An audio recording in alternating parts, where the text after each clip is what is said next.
10 minute के बढ़ाऊंगा 10 से या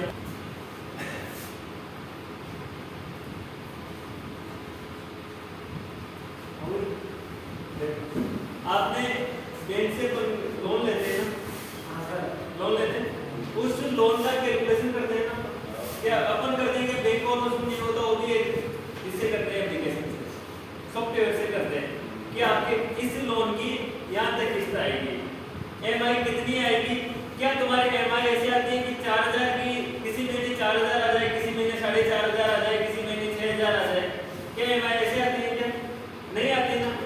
जैसे 2 साल तक आएगी, 5 साल तक आएगी, 10 साल तक आएगी, समान आती है ना, एक अमाउंट की समान किस्त आती है ना। मान लीजिए आपने 10% इंटरेस्ट लिया, किसी रेट ऑफ इंटरेस्ट है 10% है ना, और ये वो है 2 साल के लिए, कितने साल के लिए? 2 साल के लिए। क्या इन 2 साल में जो आपकी किस्त आएगी वो समान आएगी या अलग अलग आएगी? समान आनी चाहिए ना। अब अपन इस 10% को जब सोल्व कर रहे थे तब अपन कर रहे थे 1/10 कर रहे थे, नहीं कर रहे थे? 10 में कितना?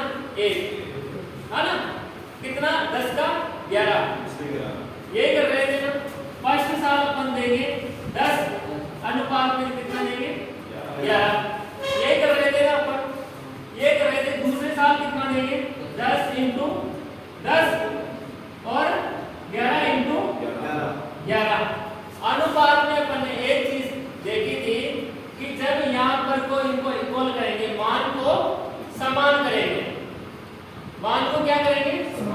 समान करेंगे। तो यहाँ क्या करेंगे अपन? 11 की गुणा, जब यहाँ 11 की गुणा करेंगे तो यहाँ कितने की करेंगे गुणा? 11 की करेंगे, है ना भाई। जब अपन ने को यहाँ पर 11 की की है तो यहाँ पर भी कितने की करेंगे? 11 की करेंगे। ये कितना हो गया? 100। और ये कितना हो गया? 121 हो गया। ये कितना हुआ? 110। कितना हुआ? 110। और ये कितना हो गया? 100। क्या हो गया? 100 जोड़ा तो कितना हो गया? 210। कितना हुआ? 210। ये आया आपका मूल। क्या आया? मूलधन। कितना आपने लोन लिया था? वो लिया था आपने 210 का। यहाँ जो आएगा वो आपका आएगा चुकाया। आपने कितना चुकाया? 2 4 2। कितना चुकाया आपने? 242। ये कौन सा अमाउंट है? ये चुकाया हुआ धन है ना। आपने कितना धन वापस किया? इन दोनों के बीच का जो आएगा वो आएगा आपका कंपाउंड इंटरेस्ट, चक्रवर्ती ब्याज। क्या आएगा? कितना आएगा? 32। कितना आएगा? 32। क्या आपको मूलधन मिल गया? मूलधन कितना है? 210। वो कौन सा चुकाया गया धन है ना। कंपाउंड इंटरेस्ट कितना है? 32। भाई ब्याज तो 32 ही दिया ना, है ना। और चुकाया कितना? चुकाया मतलब किस्त, है ना। कितनी है? 242। ठीक है। ये चीज समझ में आई नहीं है? ये चीज समझ में आ गई ना। जैसे मान लीजिए मैं इसको एक बार रख करके दूसरा एक और आपको उदाहरण बताता हूँ, है ना, फिर अपने और आसान होगा, है ना। ये सवाल एक बार में समझ में नहीं आएंगे, इनको अपन बारीकी से पढ़ेंगे, धीरे धीरे करेंगे। मान लीजिए 5% रेट ऑफ इंटरेस्ट है। कितना? 5% रेट ऑफ इंटरेस्ट है और वो है 2 साल। कितने साल के लिए? 2 साल। 2 साल के लिए। 2 साल के लिए। अभी यहाँ पर मूलधन की बात नहीं हो रही, केवल रेट ऑफ इंटरेस्ट की बात हो रही है। किसकी हो रही है? रेट ऑफ इंटरेस्ट की बात हो रही है। 5% प्रतिशत हटेगा, नीचे क्या लगेगा? 100 से लगेगा। प्रतिशत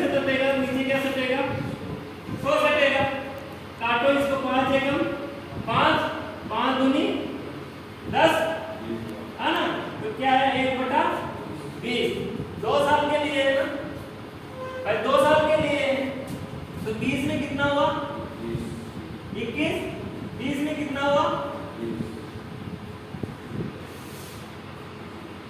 21 इंटू 21 इनको इक्वल करेंगे है ना, इन ऊपर वालों को इक्वल करेंगे तो क्या करेंगे मल्टीप्लाई 21 मल्टीप्लाई 21 अब ये क्या हो जाएगा बराबर हो जाएगा तो नहीं होगा क्या हो जाएगा। अब ये बताओ 20 को 21 से गुणा करेंगे तो कितना आएगा 21 को 0 से करेंगे तो 0 आएगा है ना, और 21 से कितनी 42 कितना आया 420 ये कितना आया 400 कितना आया 400 ये 21 से कम 21 से कम 21 का 1 हासिल के 2 21 से कम 21 की 2 42 से 2 44 कितना आया 441 ये कितना है ये भी आएगा 441 जो आपकी किस्त आएगी मंथली वो कितने की आएगी 441 की।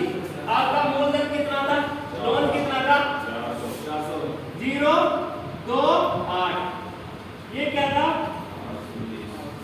मूल भाई तो मूल था ना मूलधन था जो आपने अमाउंट लिया है उसकी किस्त कितनी आ रही है 441 पर मंथ आ रही है ना ये भाई आपने 2 साल के लिया तो 2 साल में आपने 1 साल की एक किस्त जमा करवाई और दूसरे साल आपने कितनी करवाई 441 आपने कितना चुकाया तो इनको दोनों को जोड़ दो क्या कर दो दोनों को जोड़ दो कितना हुआ 2 8 882 आपने कितना ब्याज भरा कितने रुपए का ब्याज भरा आपने 62 रुपए का आपने क्या कर भरा ब्याज भरा।